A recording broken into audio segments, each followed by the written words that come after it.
राज्यस्तरीय शिशु श्रफी 2024 माझी धनुर मदन मोरिया तृतीय चलित वर्ष राज्यस्तरीय शिशु श्रफी कैपिटल बालक उच्च विद्यालय विगत 12/11/2024 रु 14/11/2024 पर्यंत कार्यक्रम में नवरंगपुर जिलार कसाकुमड़ा ब्लॉक उन्नीत उच्च विद्यालय मदन मोरिया श्रेष्ठ विज्ञान प्रदर्शन में तृतीय स्थान अधिकार कर नवरंगपुर जिला गर्व आनी।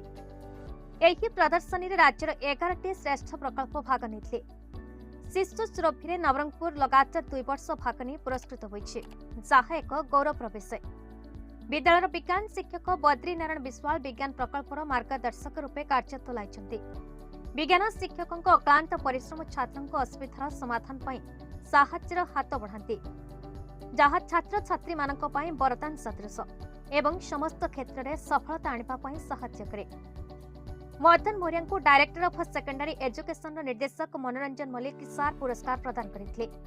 एही सफलता जानिबा परे जिला शिक्षा अधिकारी छत्रपति साहू, जिला विज्ञान परिदर्शक चित्तरंजन पटनायक और अतिरिक्त जिला शिक्षा अधिकारी रेशम लाल सार आशीर्वाद देछन्ते। ए खबर कसाकुमड़ा ब्लॉक रे जानिबा परे कसाकुमड़ा गोष्ठी शिक्षा अधिकारी सुप्रिया नायक, अतिरिक्त गोष्ठी शिक्षा अधिकारी दिगंबर हरिचंद, माझी धनुआ सरपंच दयाराम पुजारी, म विद्यालय सभापति दिनेश पनका, एसएमसी सभापति लक्कमो हलपायत तथा विद्यालय शिक्षक मधुसूदन साहू, मिताली मधुस्मिता साहू, प्रसन्नजित माझी, रवीन्द्र कुमार पटनायक, विश्वनाथ स्वाई, जयराम कलश, सदाम सेठी, रणबीर जय कुमार राम, अन्नपूर्णा मिर्कान, त्रिलोचन प्रधान, संतोष कुमार कांडी, तारिणी चरण माझी अभिनंदन जणाइछन्ति।